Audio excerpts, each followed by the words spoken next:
We are back. It's been a few days, like a week, so I'm gonna have to try to remember what I was doing. And I believe we are ready to figure out where to cut a hole for this one. And I think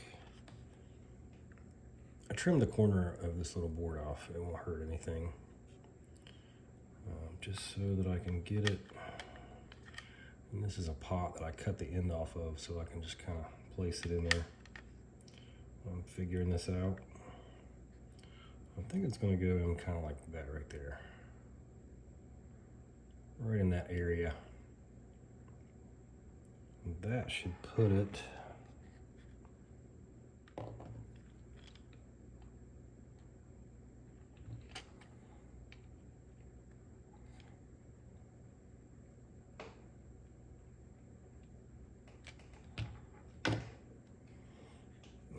see that. Kind of hard to see the angle of it.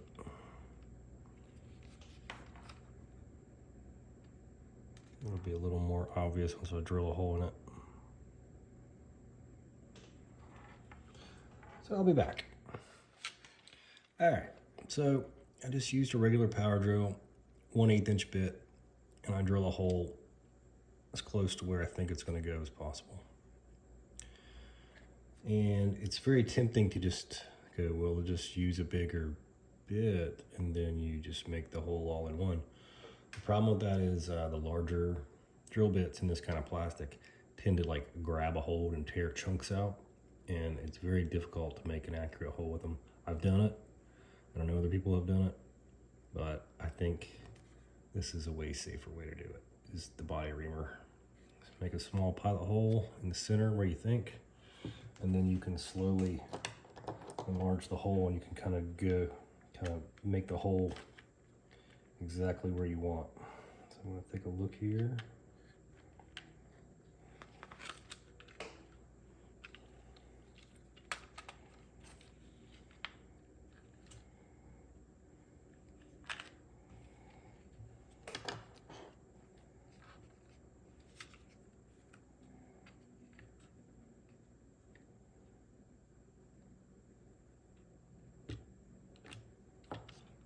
Yeah, I'm liking that. I'm liking where it is, so I'm not going to make you watch this. Back in the GT5 video, I show a lot of me slowly boring the hole out, and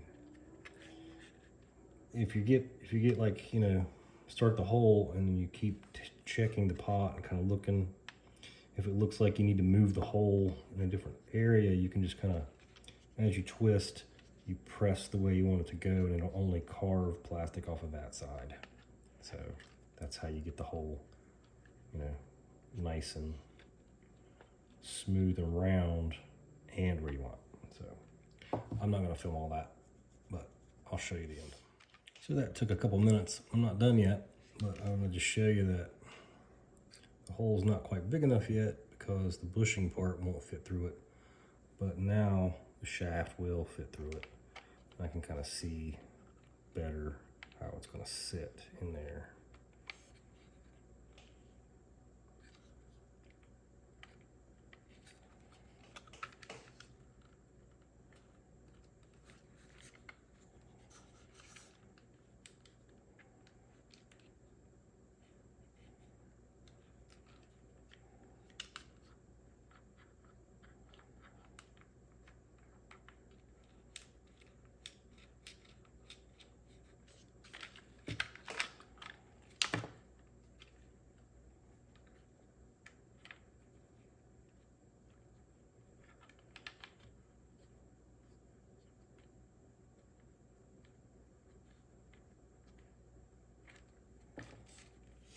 All right, so this whole process taken about 10 minutes.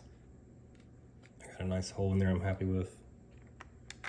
This is how it fits from the back.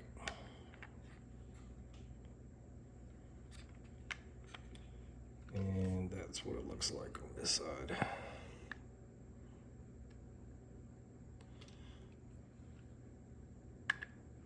And I'm thinking I'm going to test fit this before I commit to it. What I might do is angle this one a little bit down. Let me see if I can get the camera right here. Angle it down just a little bit. I'm gonna try that out before I commit to it, but the reason is because the ergonomics of this radio, you get this thing above your thumb. So I'm thinking you might have to do this kind of like out on the side. I don't know. I'll try it. And that's why I use the hot glue, because I can just kind of tack it in there and try it out. And if I like it, I add some more. If not, I just pull it out and do it over. So to do that, I'm probably going to go ahead and just take this out. It's just 2 little screws, just to get out of my way, because I need to get hot glue down in the little cracks and everything.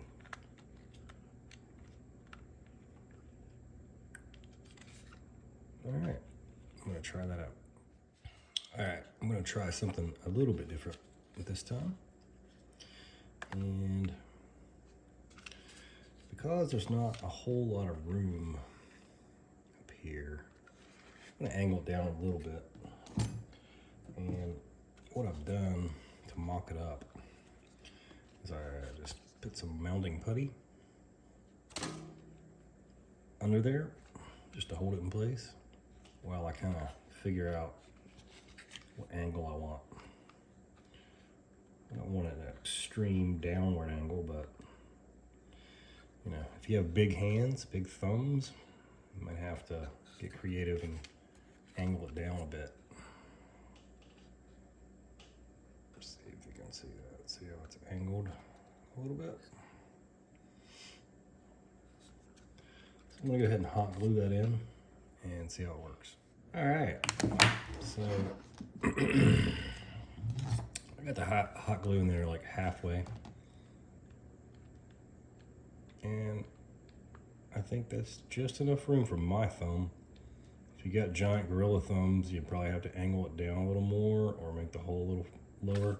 It's kind of difficult to get it any lower just because of the way the case is shaped, so you might have to do that angle thing. This has some angle to it, and there's no shame in angling it a little bit so you have good ergonomics. And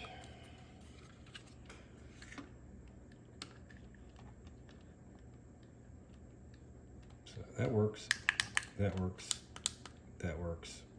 I'm happy. I'm a little unhappy because, like an idiot, I had the wires wrapped around the grip when I hot glued it in. So now the only way I can get the wires back in the case is to desolder them, and I'm gonna have to cut them off anyway. They're way too long, but don't do that. Yeah. Oh well. All right, so I'm gonna remove this. I have it glued in, if you can see. I glued it on this side and this side, and I squirted some up underneath. I'm gonna remove this button breakout board and get some glue on this side and up under here, so it'll be supported all the way around. And then I can resolder this.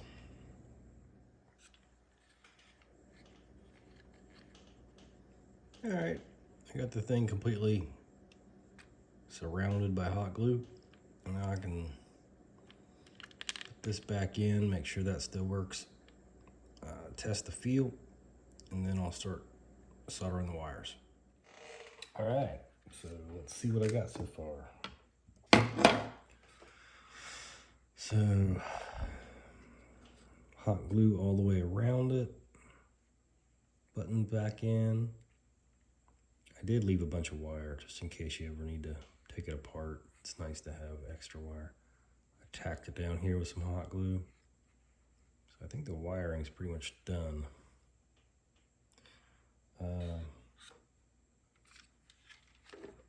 Ergonomics feel pretty good so far. Both buttons easily accessible. My thumb has plenty of room. If you have a really big thumb, you could put it out to the side.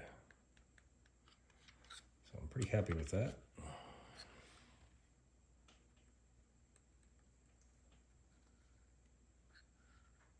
It does kind of stick sideways a little bit, but that's the way it needed to be, so that's fine.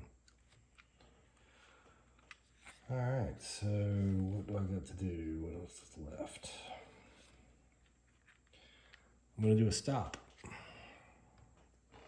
I know a lot of you guys are like, oh, what is up with those stupid stop things? I won't explain that, why I do it or what it's for. Those are in other videos.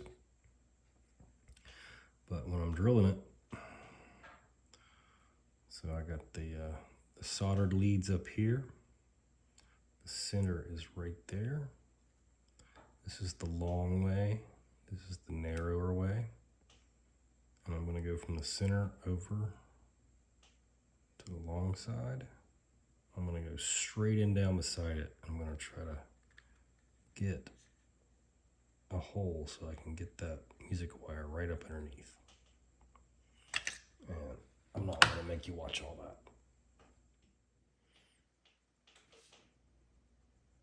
So I took a piece of music wire and I put a little bend on the end. I have drilled a little hole.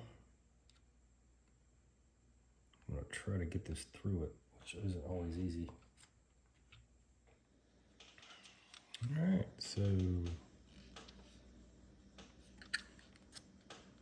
that's what that looks like.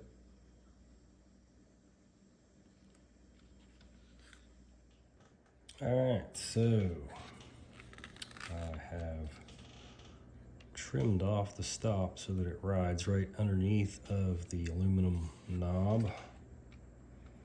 And now it's like this. So we got like, I don't know, is that 270 or 300 degrees? I can't remember.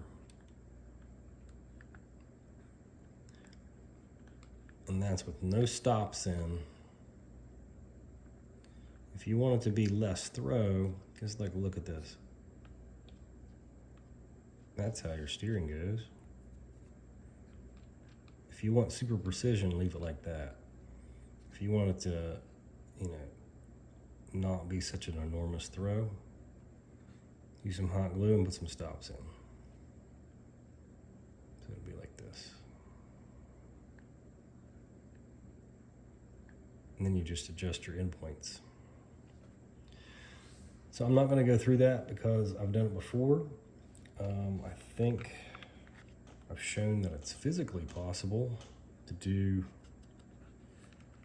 at least the version 3 of the RC6GS from Radiolink. I'm going to put this all back together and we're going to test it out a little bit and see how it works. All right, guys, I've got it all back together. The knob feels pretty good where it's at. I'm happy with that.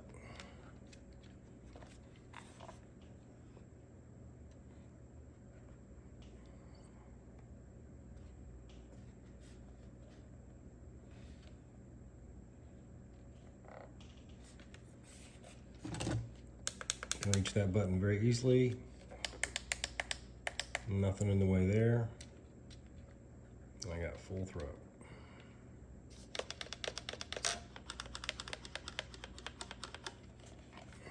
Let's turn it on.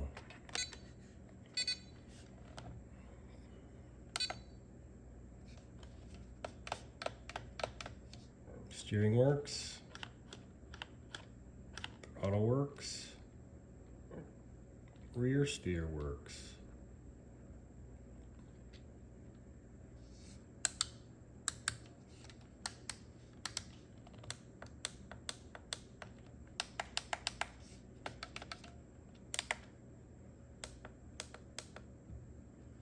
Happy with it.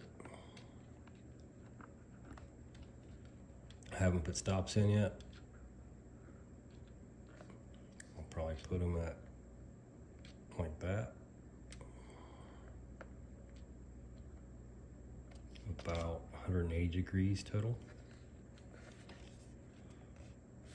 There is a big honking hole there, and you can actually see the wires. So you'll have to do something with that. You can actually, is this gonna work or is it gonna touch? Is this plastic? I don't know, it's got a coating, like metal coating on it. It might be conductive, so I wouldn't, I mean, you could cut the bottom off and glue that on there if you wanted to cover, but whatever. It works. The V3 Radiolink RC6GS works. Full disclosure, the potentiometer that I took out is not the same resistance as the one I put in. But with these kind of circuits, there's some wiggle room.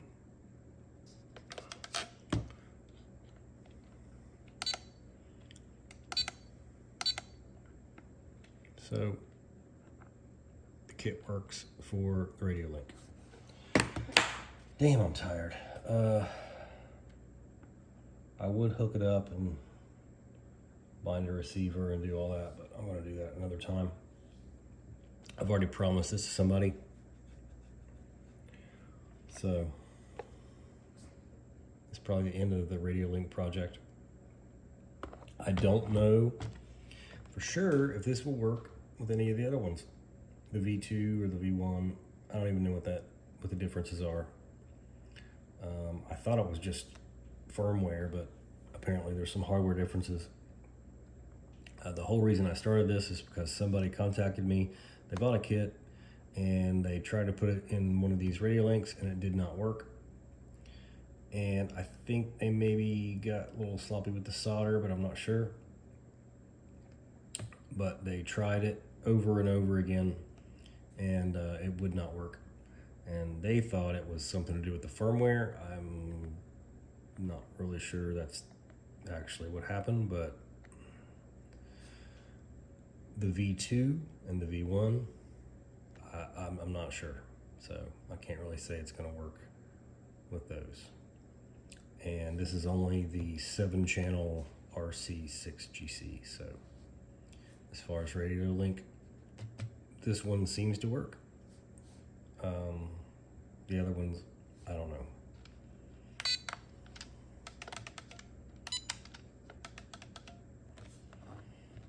Works fine here. So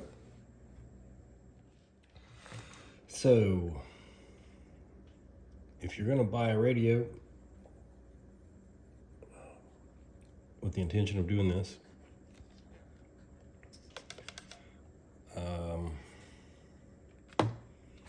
just my very quick personal opinion of the Radiolink RC6GS V3, without having even actually bound it to a receiver and tried it, I'm going to say the ergonomics are pretty damn good. It looks goofy and big and clunky, and it is, but I really like these switches. And the ergonomics are really good in the hand. It looks like it's from the 70s, but you know, I'm from the 70s, and I'm pretty awesome. So I would not discount this one. Kind of digging it. All right, guys, it's the next night. And I was too tired to even publish the video last night, but I wanted to hook this thing up and just see how it worked. So front steering, of course, no surprises there. Rear steer, just like the other ones. But I wanted to try out the mixes on this. Now it only has 2 mixes, but it does let you turn them on and off with the switches, which is cool. So I've got 2 brushless motors in this. So what you can do, you got normal mode,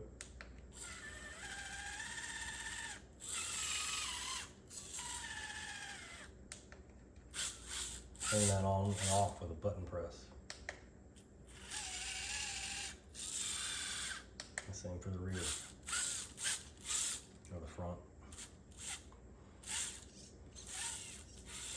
Now, what you can't do with this one that you can do with the G7P is with the G7P, you're able to dial in overdrive or underdrive on the fly.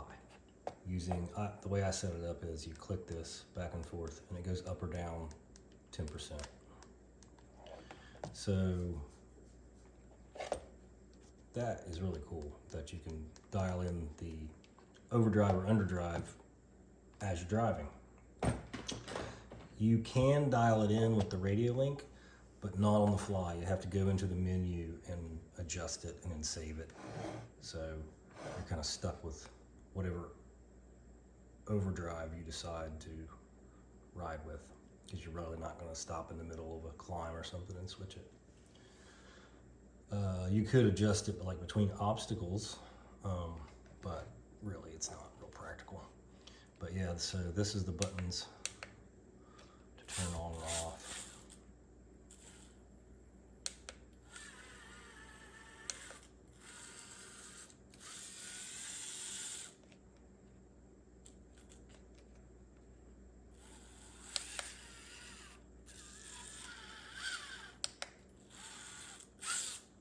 So pretty cool, pretty cool. I'm liking this. I think I could probably live without the adjustable overdrive. I don't know, it's kind of a toss-up between which one's my favorite now. I don't know. And I've only been playing with this thing for like 10 minutes. So there may be other little tricks you can do in the programming. There's only 2 programmable mixes though. I didn't see an option to put it on any of these. And if you use the switch, you have to put the front and rear on a different switch. And these are 3 positions, so on, well the other 2 are off. And you can put them on one switch, but you're not going to be able to switch back and forth between front and rear and both. So that's one of the limitations in the firmware about how they did that. At least I couldn't, in the few minutes I did it, figure out how to get it to do that. But it works really cool on the, I didn't even notice that lit up. That's cool. Look at that. Wonder what that's possibly for. Anyway, pretty cool radio. And one of the easier ones to mod. There's plenty of room in there. The only tricky part is you have to be real careful when you take the original potentiometer apart and cut it, that you don't like crack the solder or the pads on the circuit board. Other than that, it's probably the easiest one, I would say. Although, if you guys are really going to do this and you're freaked out about soldering on a circuit board, I think I'm going to do one more video on these radios, because there's a way to do a G7P without soldering on the circuit board, because the signal goes through wires for both of the VR knobs. So you can just splice into the wires, and I'm going to eventually do a video showing how to do that, so you can do the mod without actually soldering on the circuit board, which should make it a little less scary. I mean, most people can solder 2 wires together and not mess it up. So look forward to that. I think I'm done with this Radiolink for now. If you want to order one of these kits, look at the GD5 kit video, and in the description there's information on how to get a hold of me.